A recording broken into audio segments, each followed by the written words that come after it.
Estás escuchando Chisme Samurai, un programa de japonés chido donde chismeamos sobre todas esas cosas que no pueden ser sino japonesas. Bienvenidos. ¡Japonés chido! Los emishi habitaban al final del territorio Yamato, Michi no Oku. Si bien los emishi eran sociedades estructuradas y organizadas política, social, cultural y militarmente, el imperio Yamato los consideró bárbaros a quienes pacificar o subyugar. Todo depende de la perspectiva histórica. Al margen del estado central, Oritsurio, los emishi repelieron las constantes invasiones del Yamato y sus intentos por desmantelar a las poblaciones esparcidas al final del territorio. Sin embargo, los emishi de Aterui, uno de los personajes borrados de la historia nacional, defendieron la posibilidad de sus pueblos existir fuera del control de Yamato, al menos hasta que las circunstancias los forzaron a desvanecerse entre la bruma del imperio. Antes de comenzar este chisme sobre los emishi, que quizá una de las formas en la cultura popular más cercanas que tenemos de los emishi pudiera ser la princesa Mononoke, ¿no?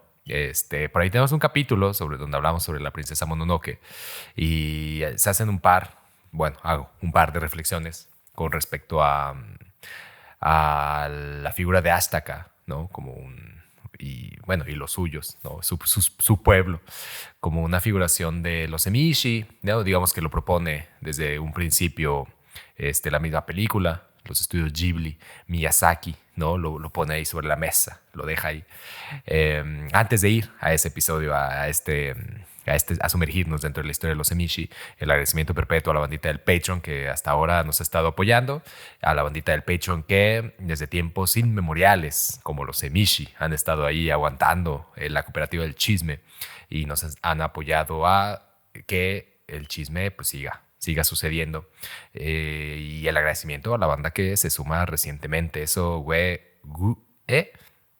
nos permite seguir ejerciendo la posibilidad del chisme. Entonces el agradecimiento perpetuo, pero pues, el agradecimiento también a perpetuidad a la banda que nos escucha y que igual sin la posibilidad de unirse al Patreon, siempre está ahí presente, ¿no? Cuando se cotorrea con respecto a Japón y todas esas cosas que no pueden ser sino japonesas y más, si hay cervezquito de por medio o un sukustrukus dasai en el camino. Se esperó mucho tiempo, pero también un agradecimiento al mítico Don Bort, que me da mucha risa porque siempre que escucho Don Bort, ese que es el nombre de usuario del buen Martín, siempre me recuerda a ese episodio y nunca se lo pregunté, fíjate, lo conocí ahora en México, nunca se lo pregunté si se debía a esa famosa escena de Los Simpson donde Bart, ¿no? Dice, ¿quién se llama Bort? ¿No? Que es como que ve así como Bert, Beer, Bart, Bort. ¿Quién se llama Bort? Y es mamá, ¿me compras mi placa? No, vámonos, Bort. ¿Me hablaba, señora? No, mi hijo también se llama Bort. No sé si aconteció por eso, pero si sucedió, pues, la siento. Pero bueno, el caso es que el buen Martín hace estas playeritas. Y ahora que estuve ahí en México, en la mística Casa Sara, a quien le mando el agradecimiento perpetuo por su existencia, por coincidir en tiempo-espacio. Ahí me hice de esta playerita, me la llevó el buen Martín. Y hace muchas cosas muy chilas el buen Martín. Entonces ahí para que le echen seguimiento, para que si tienen la oportunidad de hacerse una playerita del buen Don Bort, pues para que no lo piensen 7 veces, sino que se la lleven de una vez. Y todavía sigue siendo un resto de frío, pero no están ustedes aquí para saberlo, o sí, pero desde el kotatsu, mira, se controla un poquito eso, un poco de atsukan para regular la temperatura corporal y un cervezquito para ir ahí contrarrestando. Pero los emishi, buen chisme, ya le traía ganas a este chismecito. No sé si ustedes han escuchado hablar de los emishi, pero si algo han escuchado, déjanlo ahí en los comentarios y será menester de nosotros seguir la conversación sobre los emishi. La primera vez que se menciona a los emishi dentro del Nihon Shoki es cuando fueron subyugados por Yamato Takeru en el siglo IV, hijo del emperador Keiko y héroe de las crónicas mítico-religiosas que, con los 3 tesoros dados por la sacerdotisa del gran santuario de Ise, una cuerda, una falda y una espada, viajó a los territorios septentrionales para pacificar a los emishi, o también conocidos como bárbaros.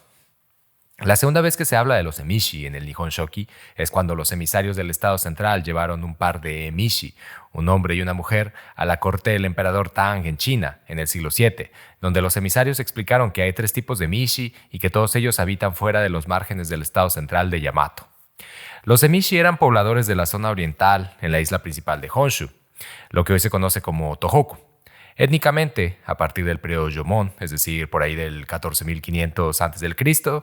a 300 años de El Cristo, los emishi fueron separándose de su contraparte al oeste de la isla principal. Tal fue así que desde el periodo Edo se creyó que los emishi eran iguales a los Ainu, y por eso a los Ainu también se les significó con el mismo carácter chino que a los emishi para referirse a ellos como eso, o bárbaros, eso con Z, eso. Sin embargo, los emishi y los Ainu no eran étnicamente iguales, no lo son. Ambos nombres derivan de la clasificación china hacia los pueblos extranjeros según la ubicación de sus tierras natales en relación con la capital del emperador, lo que sugiere que emishi y eso, la forma de referirse a los Ainu, indicaban una coincidencia de ubicación general, más que de etnia.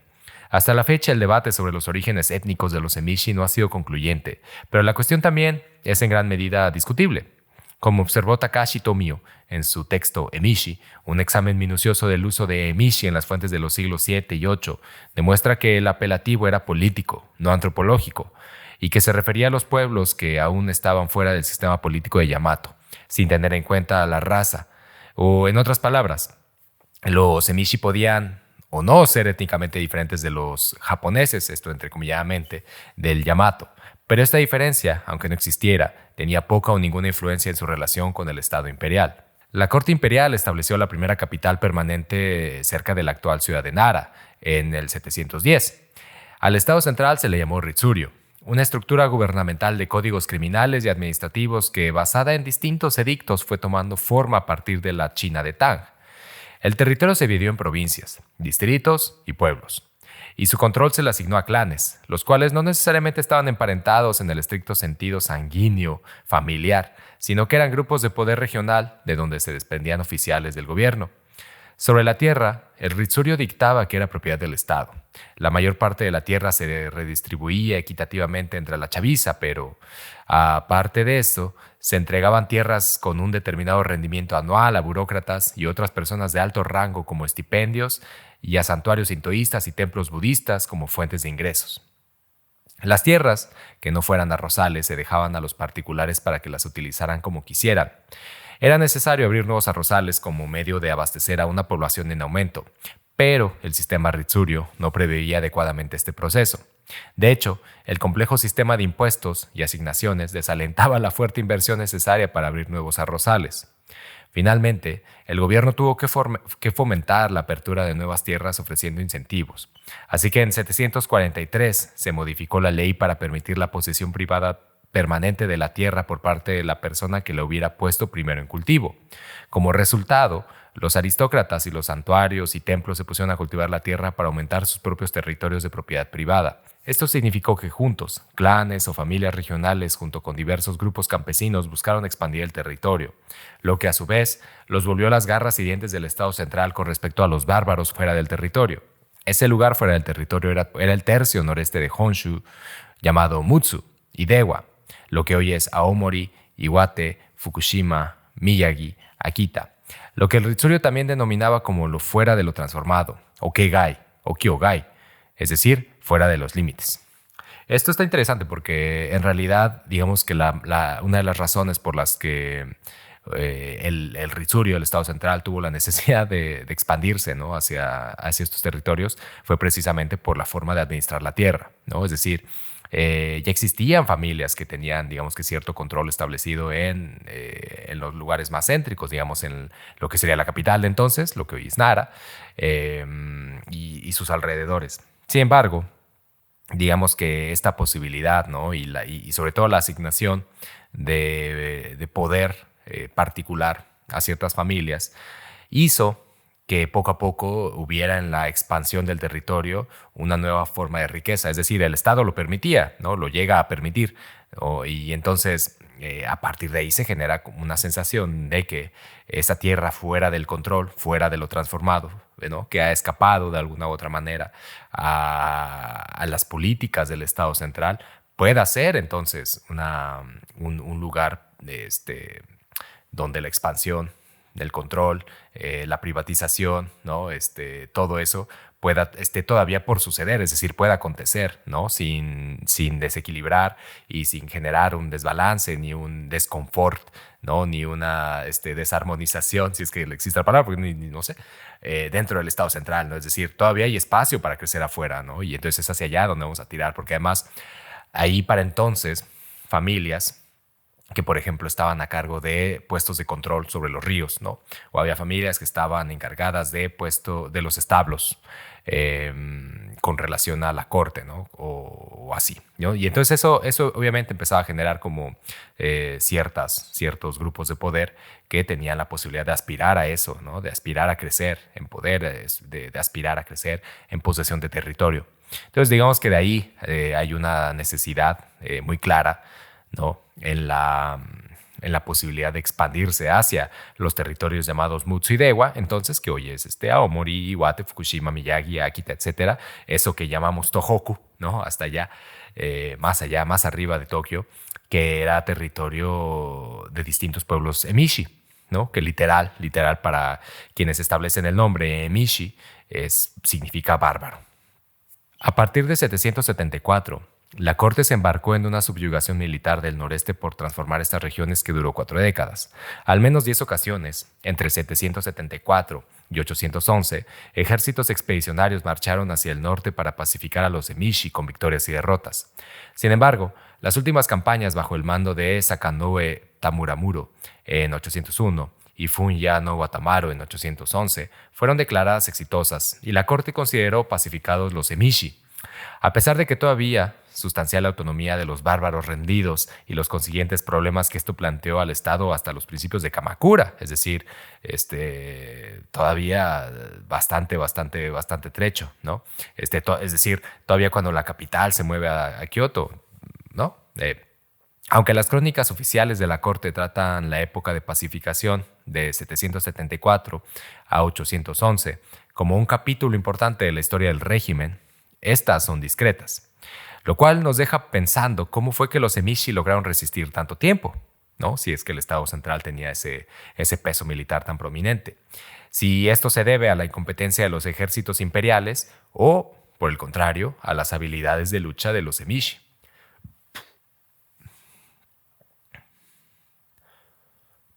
Oímos que los salvajes orientales son de temperamento violento y muy dados a la opresión, dice un documento judicial del Ritsuryo. Sus aldeas no tienen jefes, sus pueblos no tienen líderes. Cada uno es codicioso de territorio y se saquean unos a otros. Además, en las montañas hay deidades malignas, en los páramos hay demonios maliciosos que asedian las carreteras y bloquean los caminos, causando muchas molestias. Entre los salvajes orientales, los emishi son los más poderosos. Sus hombres y mujeres viven juntos promiscuosamente. No hay distinción entre padre e hijo. En invierno viven en agujeros, en verano en nidos. Se visten con pieles y beben sangre. Los hermanos desconfían unos de otros. Al ascender a las montañas, son como pájaros voladores. Al atravesar la hierba, son como lobos veloces.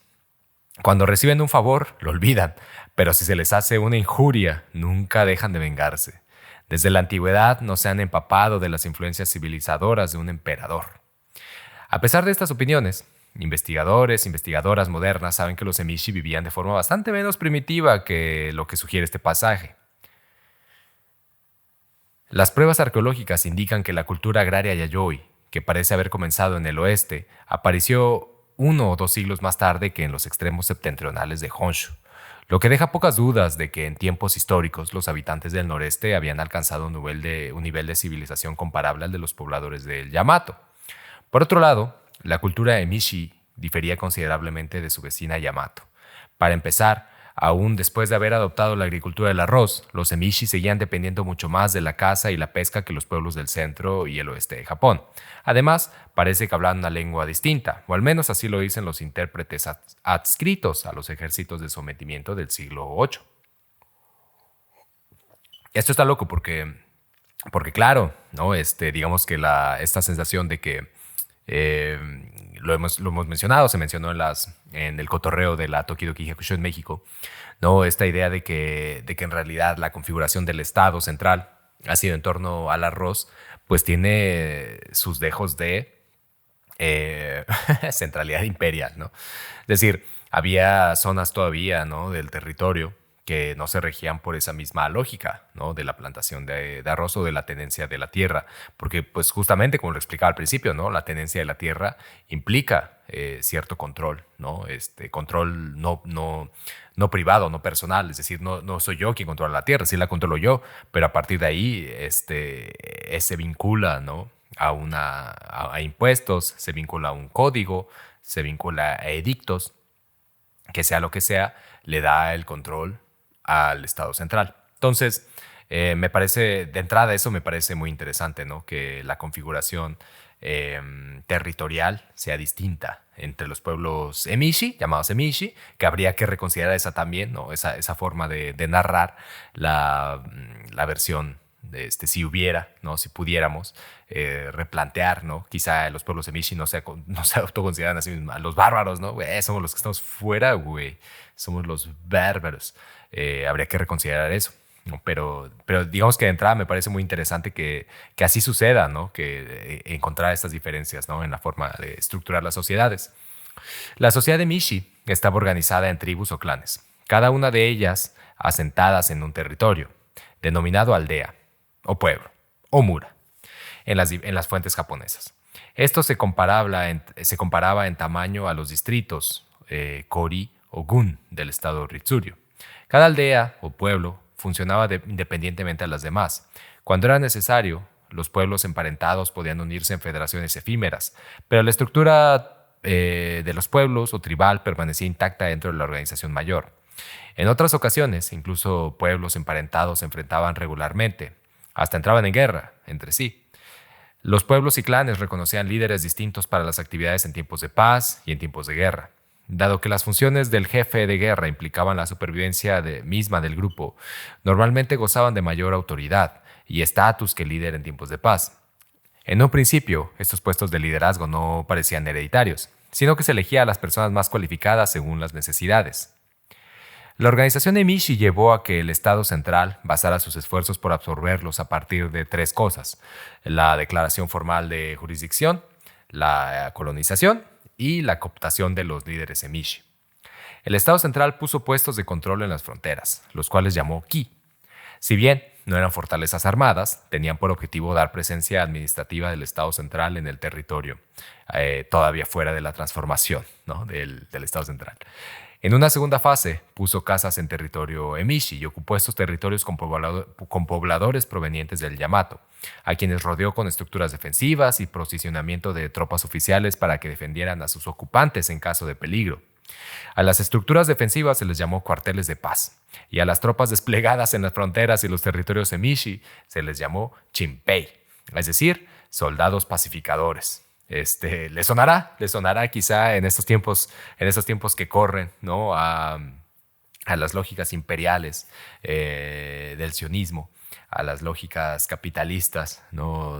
del mercado de la guerra. Le sonará esta estrategia muy cabrón. Pues no, y no es extraño porque pues en realidad es como se desarrollan los imperios. Evidentemente, ahorita, es decir, estamos aplicando conceptos, ¿no? Conceptos y formas de narrarlo, formas de verlo de nuestro tiempo a el siglo VII y siglo VIII, ¿no? Es decir, estamos yendo muy atrás con el periódico de lunes en la mano. Sin embargo, lo que me interesa un poco, como aquí poner en la mesa, es que los imperios así funcionan, ¿no? Es decir, los imperios tienen estas estrategias y sobre todo la idea de paz, de pacificación, es un concepto que tenemos que tener, que no podemos dar por sentado, ¿no? Porque la pacificación y el subyugar van entrelazados, ¿no? Entonces, eso es lo que quizá me gustaría dejar aquí como nota, en el sentido de que lo podemos observar en tiempo real, lo pudimos haber estado, lo observamos durante más de 400 días en tiempo real, y quién sabe si hasta cierto punto lo vamos a seguir observando. Eso es otro tema, pero que aguante Palestina. El caso es que, bueno, aunado a esto, el Estado central intentó captar a líderes emishi para que trabajaran a su servicio. A muchos se les invitaba a la corte para dar algún regalo y recibir algo a cambio.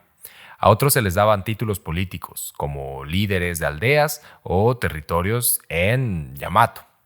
A esos emishi que aceptaban trabajar para el Estado central se les llamaba fushu, que es algo así como bárbaros subyugados o pacificados, a la mitad entre bárbaros y sujetos imperiales, algo ahí.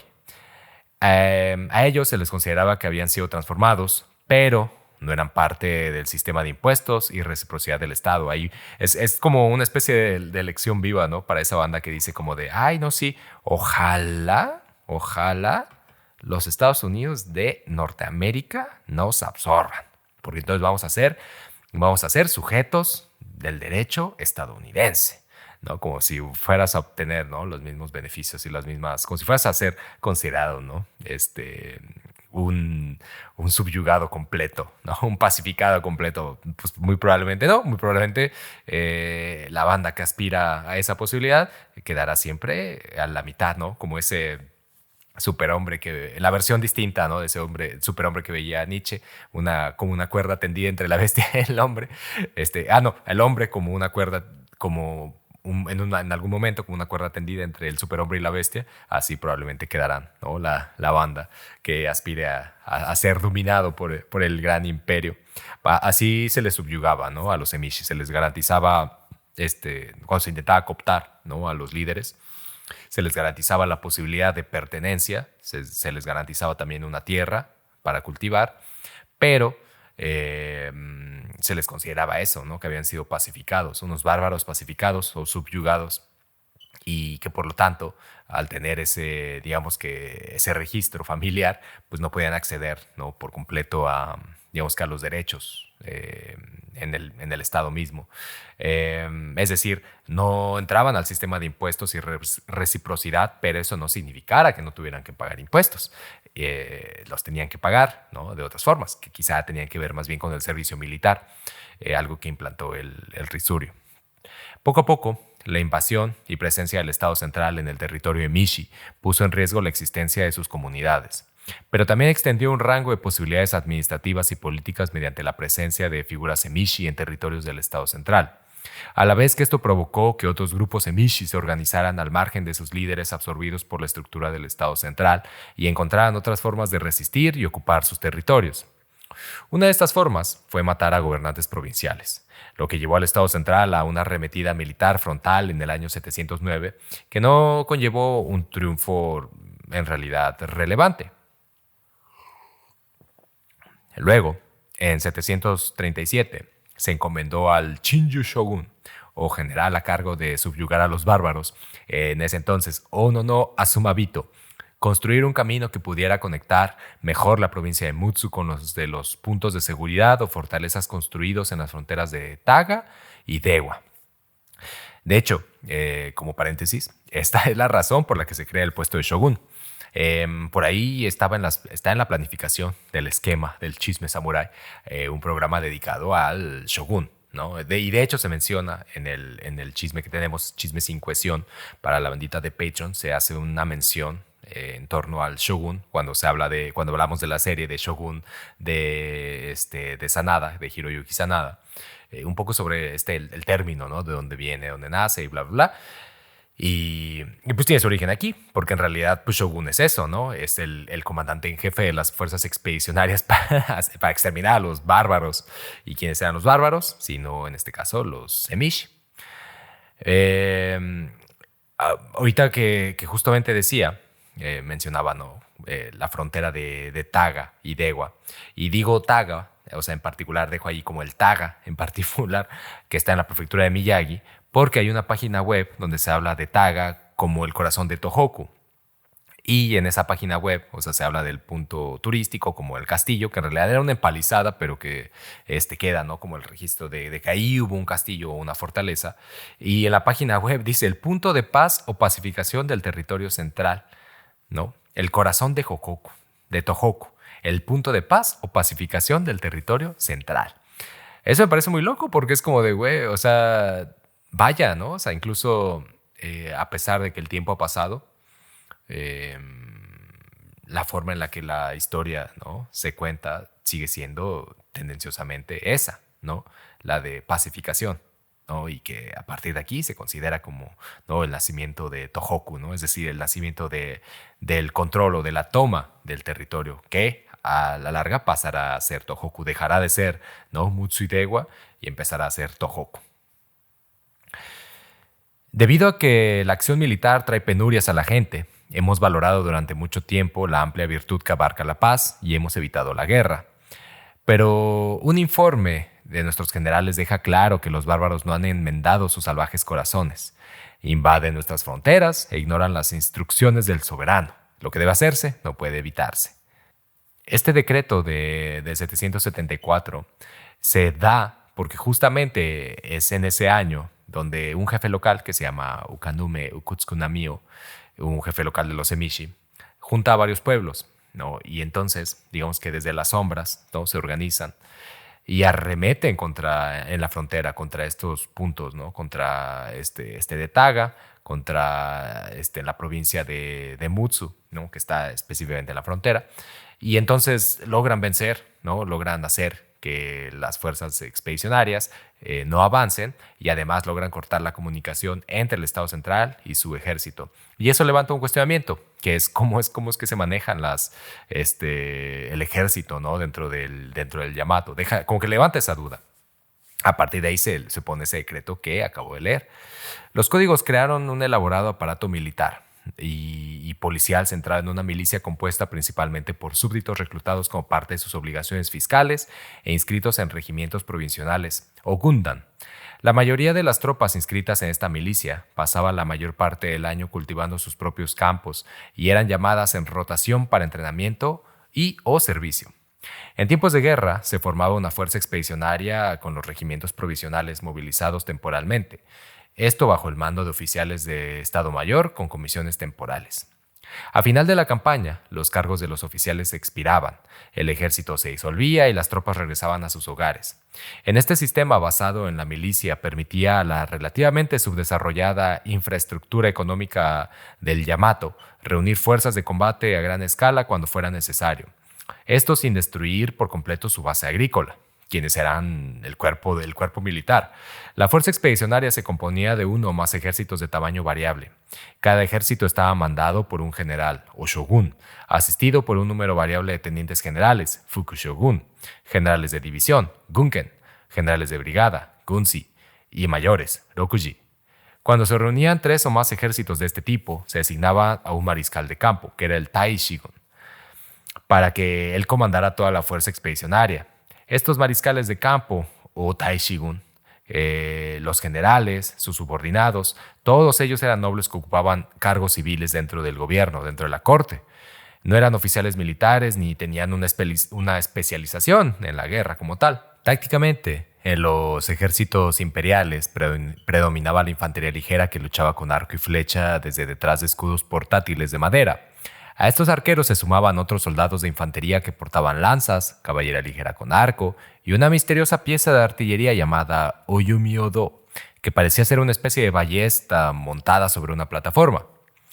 Logísticamente, esta forma de operar se volvió desastrosa para largas campañas ofensivas debido a su tamaño y también a que utiliza como mano de obra a los mismos agricultores que producen sus alimentos y suministros.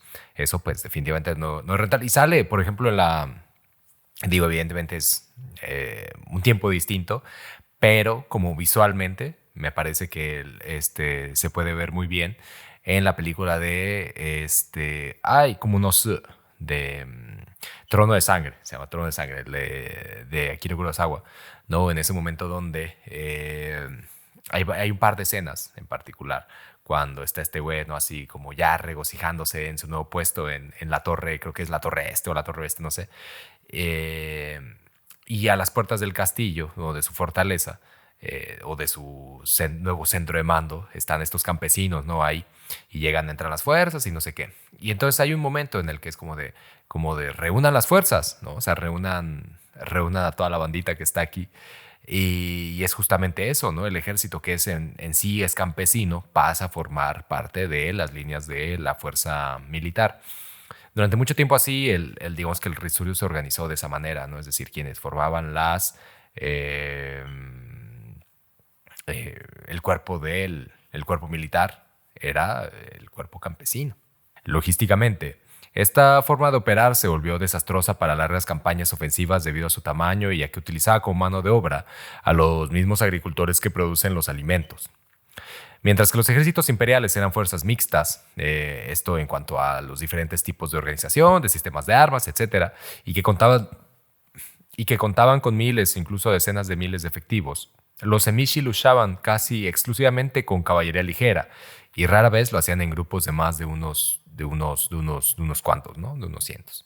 Tienen fama de haber sido maestros de este estilo de guerra, arqueros a caballo extraordinariamente valientes y hábiles, dice el Shoku Nihongi, Crónicas del siglo IX. Los bárbaros aprenden la guerra a caballo y con arco desde que nacen. 10 de nuestros súbditos no pueden igualar a uno de ellos. En las incursiones del ejército de Yamato en el río Koromo en 789, cuentan las crónicas que el shogun dividió sus fuerzas de 52,000 soldados de infantería y caballería en 3 ejércitos y los acampó justo al sur del río Koromo en la prefectura de Aomori, es decir, la punta en la isla de Honshu, ¿no? Es decir, lo más remoto en la isla de Honshu cuando se persigue esta significación desde el centro. Colocados, según las palabras, como los postes de una tetera de 3 patas, ¿no? Así estaban colocados los ejércitos. En el quinto mes del 789, destacamentos de 2,000 hombres de los ejércitos medio y la retaguardia cruzaron el río y atacaron la casa del líder emishi Taibo no Aterui, donde encontraron resistencia de 300 guerreros emishi. Tras un breve enfrentamiento, los emishi se retiraron y los ejércitos de la corte avanzaron, quemando unas 800 casas a su paso por las 14 aldeas y escaramuzando con los combatientes emishi que se retiraban a medida que avanzaban. El plan era que estos ejércitos medios y de la retaguardia se juntaran con el ejército de avanzada en un pueblo llamado Supuse, para así los tres, ¿no? En esta misma manera de tripié, continuar con el avance. Sin embargo, el ejército de avanzada nunca llegó. En su lugar, los emishi contraatacaron, haciendo retroceder a las tropas gubernamentales al otro lado del río Koromo. En el bando imperial, 5 oficiales importantes, 25 soldados murieron y otros 245 resultaron heridos en combate. Es decir, los 5 oficiales y 5 soldados murieron y los 245 demás fueron heridos. 1,36 hombres se ahogaron intentando huir a través del río Koromo, mientras que otros 1,250 consiguieron cruzarlo, pero solo arrojando sus armas de armaduras. La causa de este desastre no fue que los generales de Yamato dividieran lo que debería haber sido un mando unificado y no organizaran bien sus movimientos, ni tampoco que hubieran avanzado hacia territorio enemigo desconocido, tampoco que hubieran creído que el espectáculo de un ejército al estilo chino moviéndose según estandartes y tambores asustaría a los emishi hasta la sumisión. El problema era que simplemente el shogun había sido superado. Sus comandantes se dejaron arrastrar a una trampa en la que cayeron víctimas de la hábil concentración de fuerzas y el asalto de Taibo no Aterui, además del control del territorio, que bien era conocido por las fuerzas de los emishi. Al entrar al territorio emishi, los de Yamato dividieron sus tropas en 3 ejércitos una vez más, una buena táctica que le permitía ocupar y controlar una zona más amplia a la vez. Digamos que en esta estrategia la idea era muy clara, ¿no? Porque era como dejabas a 2 ejércitos cubriendo la retaguardia y había uno que podía generar, ¿no? Como la avanzada, sobre todo pensando en la superioridad numérica. Es decir, estamos hablando de más de 50,000 güeyes, ¿no? Según las crónicas, ¿no? Habrá que ver si es cierto, pero digamos que al menos, de acuerdo a las crónicas, la superioridad numérica estaba ahí, ¿no? Es decir, vamos a dejar una retaguardia y vamos a hacer esta avanzada con 50,000 hombres, que nos va a garantizar de alguna u otra manera pues, la victoria, ¿no? O sea, no hay que conocer el terreno, no hay que ser demasiado sagaces, ¿no? En la construcción de estrategias, simplemente la superioridad numérica nos va a llevar a la victoria. Sin embargo, justamente eso, el buen Taibo no Aterui sabía del territorio, organizó a su fuerza como una especie de guerrilla, dividió a los hombres, dividió a las tropas, pues, y de principio inmovilizó a ese ejército de avanzada desde un lado del Coromo, es decir, imposibilitó que los ejércitos se conectaran, ¿no? Y utilizó el río para separarlos. Utilizó un segundo destacamiento que era bastante veloz, porque recordemos que en general los emishi tenían como un estilo de lucha muy especializado, que era el de a caballo y arco, para cebar y hostigar a los ejércitos intermedios y el de la retaguardia. Todo esto mientras pretendía, ¿no?, una defensa del ejército contra el ejército de avanzada. Esto hacía que los entretuviera, ¿no? Los entretenía, ¿no? En una especie de cerco en un lado del río, mientras que el otro lado del río atosigaba, ¿no? A esos ejércitos, al ejército intermedio y al ejército de la retaguardia, con velocidades que superaban, ¿no?, las capacidades de estos ejércitos para perseguir a los emishi o, en su defecto, si se veían presionados, ¿no?, o con la necesidad de replegarse, con la posibilidad de hacerlo. Luego, Aterui organizó una especie de desaparición, ¿no?, una especie de desvanecimiento de los que estaban, ¿no?, de los guerreros que estaban, digamos que atosigando al ejército intermedio. Los hizo desaparecer y los hizo aparecer frente al ejército de avanzada en una especie de emboscada, ¿no? Entonces, digamos que sabiendo, conociendo el territorio, no ocupa el puente que estaba ya establecido ahí colgando o que conectaba una parte con otra sobre el río Coromo, sino que los hace cruzar, ¿no?, por otro lado, utilizando parte de un cruce de montaña que está ahí en la zona. Los lleva a estas 800 tropas a caballo que habían estado hostigando al ejército intermedio y al ejército de retaguardia, y los pone por detrás del ejército de avanzada, que seguían de alguna u otra manera tratando de generar su avance, mientras que repelían los ataques fugaces, ¿no?, pero constantes, de un ejército defensivo en algún punto del territorio. Eso hizo que el ejército de avanzada se desequilibrara, porque de repente fue como de, güey, ¿qué pedo, güey? ¿No? O sea, pensé que tenían un cierto número, pero aquí están los demás. Y además, ya no solo eso, o sea, me cortaron el contacto, o sea, cortaron la comunicación con el ejército que yo tenía de avanzada y que era con el ejército que yo tenía intermedio y el ejército que yo tenía en la retaguardia. Incapaces de formar las filas disciplinadas que habrían dado la ventaja a los números, los ejércitos intermedios y retaguardia comenzaron a desperdigarse. Esto con la idea de recuperar un poco de terreno, pero era claro que la infantería no podía ser más rápida que la caballería emishi, y la caballería emishi pues los aniquiló, ¿no?, en ese desvanecimiento. También es cierto que, bueno, Aterui dio un golpe maestro, eso es claro, porque, como lo mencionaba, cortó la línea, ¿no?, la línea de comunicación, ya no solamente entre ejércitos, es decir, digamos que esta triada se vio incomunicada, sino que además cortó la forma de comunicarse de este ejército con su estado central, lo cual irrumpió la llegada de recursos, ¿no?, por ejemplo, y también imposibilitó la llegada de refuerzos. Es decir, digamos que ahí estuvo la mayor claridad, ¿no?, de Aterui para defender el territorio de Mishi del golpeteo, de este golpeteo que sí está bastante bien registrado. Además, con estos 400 hombres extras que retiró de las aldeas que el ejército de avanzada quemó, pudo repeler, ¿no?, cualquier intento de los tres ejércitos por reunificarse.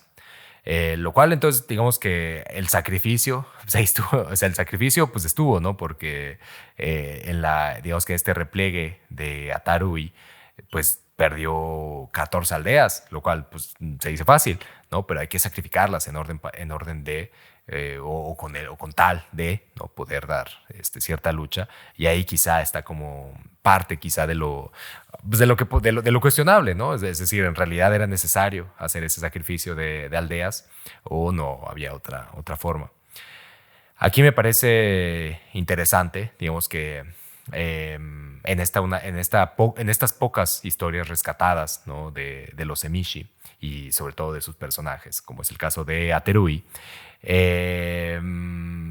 me parece interesante rescatar que aunque la victoria está, y eso es innegable, no pudo ser una victoria definitiva, porque en realidad esta fuerza masiva de más de 15,000 personas solamente tuvo una pérdida de por ahí de 2,000. Entonces es relativamente muy poco, y si bien perdieron más hombres, es decir, no solamente son las bajas, sino también aquellos que perdieron su equipamiento militar, eso no debilitó en sí la estructura central, ¿no? Es decir, no imposibilitaba a la estructura central de reorganización, ¿no? Ni la imposibilitaba de volver a arremeter. Es así que el sacrificio de las 14 aldeas, de los 800 hogares y demás, pues queda como un poco, da como una sensación de victoria amarga, ¿no? Si lo pensamos en el balance, ¿no? de la campaña. Pero lo peor, o no sé si es lo peor, pero la consecuencia de eso es que el emperador Kanmu y el shogun, al saberse fracasados frente a la estrategia de Aterui, se reorganizaron y llevaron a Tamuramaro Sakonoue a ser el nuevo shogun en el 801. Esto cambió, digamos que esto marca un parteaguas, porque a diferencia de todos los personajes que he omitido decir hasta ahora, es decir, hay una cantidad de nombres de puestos en las fortalezas, en las empalizadas, constructores de caminos, generales, subcomandantes, etcétera. Hay un montón de nombres, pero ninguno es en realidad muy relevante. El de Tamuramaro Sakanoue lo es, porque ese güey sí, al ser declarado el nuevo shogun en el 801, ese güey sí pudo, no estoy seguro que la palabra sea doblegar a Taibo no Terui. Sin embargo, sí generó una avanzada distinta, porque supuestamente se rumora que en la negociación entre Sakanoue y Aterui, Aterui acuerda tratar, ¿no? de generar un acuerdo de paz con Yamato, probablemente con sus consecuencias, probablemente con la pérdida de muchas otras cosas, pero acuerda, ¿no? digamos que el diálogo. Y es muy ruin porque Aterui, junto con More, que era otro de los comandantes importantes de los Emishi, van hasta Nara. Son mandados a Osaka, ¿no? a dialogar a un lugar que se llama Hirakata, en Osaka, la hoy prefectura de Osaka. Van, dialogan, ¿no? Intentan, digamos que generar un acuerdo con el Ritsuryo para poder marcar una división, ¿no? territorial, aunque no necesariamente negar la relación entre los Emishi y el Estado Central. Sin embargo, los güeyes son capturados, ¿no? Tanto Aterui como More son aprisionados, no se les permite regresar a los territorios de Mutsuhidewa, y lo peor de todo es que son decapitados. Dicen, y esto creo que tiene mucho que ver con la conformación del héroe. Dicen que Tamuramaro Sakanoue pidió que no fuera así, ¿no? Que dijo como, no, güey, no me los decapites, güey, son compas, güey. Pero al final el resultado es que estos güeyes, ¿no? Que fueron convencidos o que acordaron, no que fueron convencidos, que acordaron con Tamuramaro ir a generar un diálogo hasta el Estado Central para poder generar, digamos que una relación, ¿no? Entre ambas partes, entre territorios, etcétera, termina con la decapitación de ambos personajes y el desvanecimiento, ¿no? de estos güeyes. No es extraño que si usted nunca ha oído hablar de Aterui, es que tras su decapitación se le comenzó a llamar Akuro-o, que es algo así como el señor del mal camino, o también como Akagashira, que es algo así como cabeza roja, ¿no? Para marcar, ¿no? el claro enemigo demoníaco, no cualquier enemigo, el enemigo demoníaco. Y estos nombres fueron absorbidos al tiempo en la cultura popular de Tohoku, ¿no? de esta zona al noreste del archipiélago. En cambio, Tamuramaro Sakonue ha sido, desde la fundación de la prefectura de Iwate, pues el héroe por antonomasia de la zona de Tohoku, lo cual pues es digno al menos, ¿no?, de replantear. Al menos desde el año 800, o sea, desde que se da esta campaña ahí en el 800 hasta 811, hubieron unas 6 campañas en las que en realidad no se lograron demasiado. Si bien se capturan a estos líderes, se les decapita, la pacificación del este fue muy relativa. Por ahí de la campaña de 1811, cuando termina, el gobierno declaró oficialmente, ¿no?, que los emishi estaban pacificados y que se había comenzado una nueva era de paz en el noreste. Sin embargo, a partir de este momento, la visión estatal de los problemas de la región pasó de controlar a un pueblo extranjero en su frontera a ocuparse de la administración interna y el mantenimiento del orden, que ya era bastante complicado para el estado del Ritsuryo, que para entonces ya había mudado la capital a Tokio. Pero en este nuevo estado de cosas fue más un cambio político y de perspectiva que de realidad. Sometidos o no, los emishi conservaron una identidad propia y siguieron planteando problemas especiales a los administradores de Mutsu y Dewa durante el siglo X, es decir, todavía bastantes, más de 150 años después de haber sido, en teoría, de acuerdo a las crónicas, pacificados o subyugados. Los levantamientos armados de los emishi en el noreste, así como de los que habían sido reasentados en otras partes del país o del territorio ya controlado Yamato, eran habituales y eso obligaba a recurrir continuamente a la fuerza. Además, la corte intensificó sus esfuerzos para incorporar a los estratos dirigentes de la sociedad emishi a la estructura del gobierno del Estado imperial. Tal como había hecho ya en el pasado, nombró a jefes de distritos como bárbaros rendidos, un cargo que tendió desde 811 a ser hereditario. Es decir, la supuesta rendición de Aterui generó, ¿no?, como un intento, ¿no?, de cambiar la dinámica. Es decir, sí, estos güeyes pues los matamos, pero pues porque, güey, toda la catástrofe que hicieron en las campañas de los 800, pero tú te puedes redimir y serás un bárbaro rendido, ¿no? O sea, con todos los beneficios que eso te puede generar, además de la seguridad, la certeza de que no vas a ser decapitado como Aterui. La noción de una era de pacificación, por tanto, fue en gran medida una creación de la retórica y la propaganda de la corte. Es decir, está delimitada en ambos extremos, no por cambios significativos en las circunstancias del noreste, sino por las declaraciones mismas de la corte. La expansión Yamato en la región continuó en líneas muy similares antes y después de las campañas, al igual que la resistencia emishi. La victoria decisiva resultó esquiva para ambos bandos. Los ejércitos de la corte fueron generalmente superiores en las batallas campales, pero fueron incapaces de eliminar a los incursores emishi, que a su vez fueron incapaces de inducir a la corte a retirarse del noreste. Como tantos otros episodios en los que la banda se ha levantado en armas contra sus semejantes, las guerras de subyugación costaron mucho en mano de obra y recursos malgastados, pero lograron poco. Al final, los emishi y sus tierras natales se integraron plenamente en el sistema político del Estado central. En este sentido, aunque bueno, claro, no de la misma manera que el Estado central los había buscado absorber, ¿no? Es decir, se vieron absorbidos, pero con el dejo de resistencia territorial. En este sentido, las guerras de subyugación podían calificarse como la última resistencia en contra del Estado Ritsuryo original. Cuando terminaron, a principios del siglo IX, la estructura del Estado ya estaba sufriendo profundos cambios en sus intenciones militares, sus mecanismos de recaudación de impuestos y sus aparatos de administración y toma de decisiones del gobierno central y local. De hecho, los esfuerzos de la corte del siglo IX por completar la asimilación del noreste acabaron por entregar prácticamente toda su maquinaria de gobierno local a un liderazgo emishi. Un proceso que prefiguraba lo ocurrido en otros lugares del país durante los últimos años del periodo Heian y durante Kamakura. Es decir, desde el periodo Heian, que termina en 1193, y el Kamakura, que empieza en el 1192 o 93 y termina en 1333 o 36, depende de dónde ponga el ojo.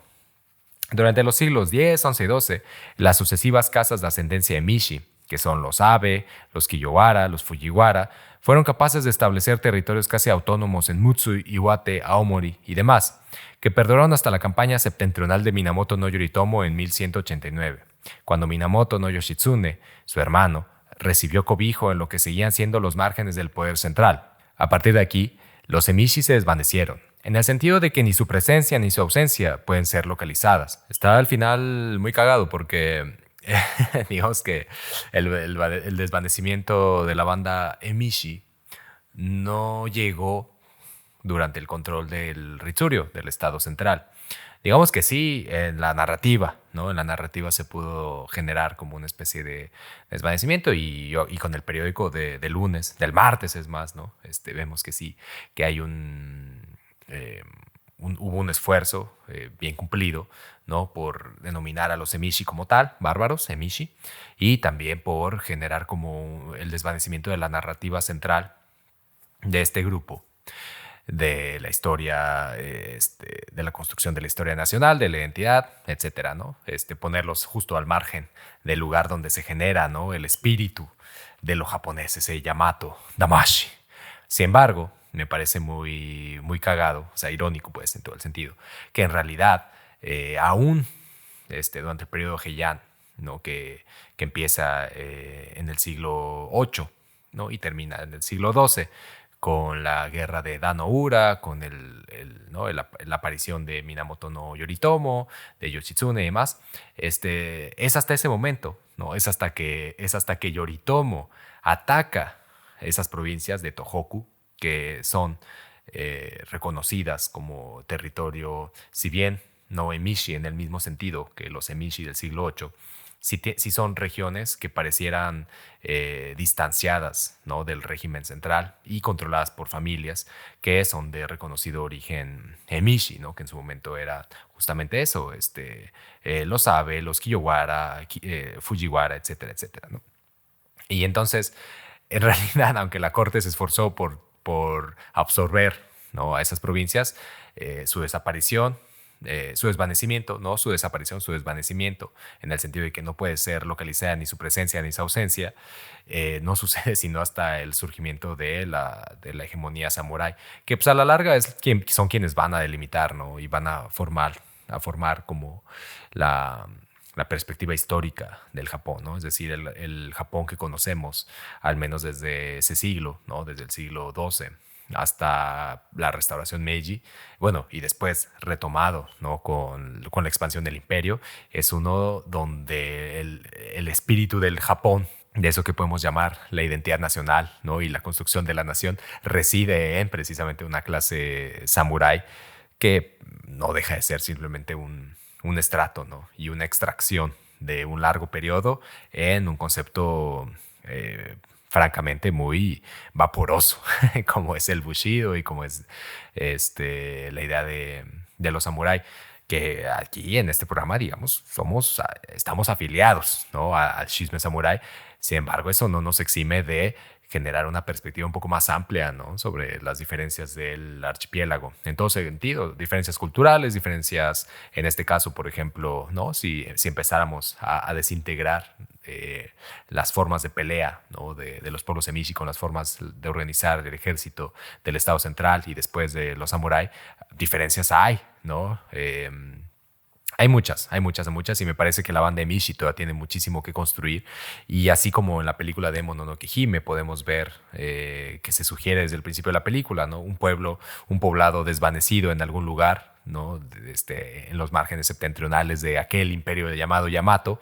Me parece que todavía hay mucho que ofrecer dentro de la construcción de la cultura popular y, por supuesto, de la historia estatal, ¿no? De la historia en la construcción de este estado, que no es homogéneo, sino es súper variado, súper diverso y súper complejo.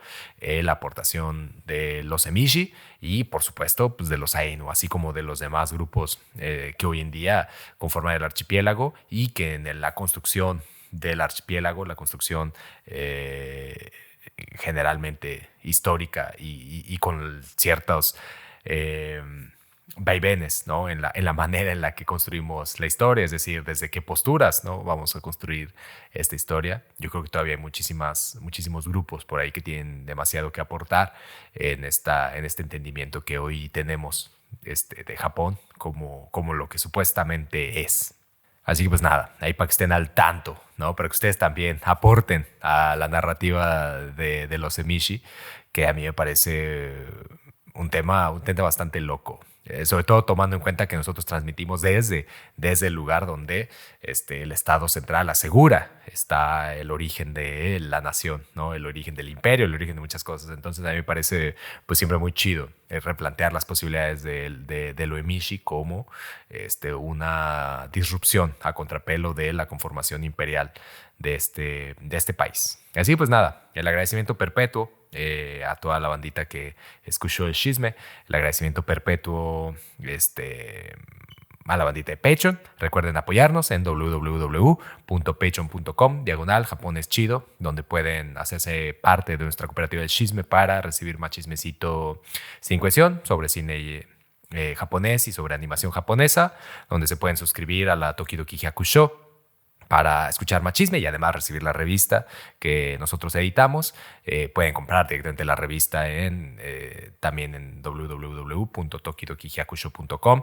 La información está toda en Instagram, está en esta página. Y también no se olvide que puede buscarnos para ayudarles a planear acá su viaje por el Japón a partir de referencias históricas, referencias culturales, obviamente referencias en torno a la comidita, ¿no? Referencias en torno al shitty pop, referencias en torno a los deportes, espectáculos, es decir, planea su viaje en torno al chisme sabroso de todas esas cosas que no pueden ser sino japonesas. Así que ahí escríbanos, dejen sus comentarios y el agradecimiento por escucharnos. Muchísimas gracias, que estén muy chidos y otsukaresama desu.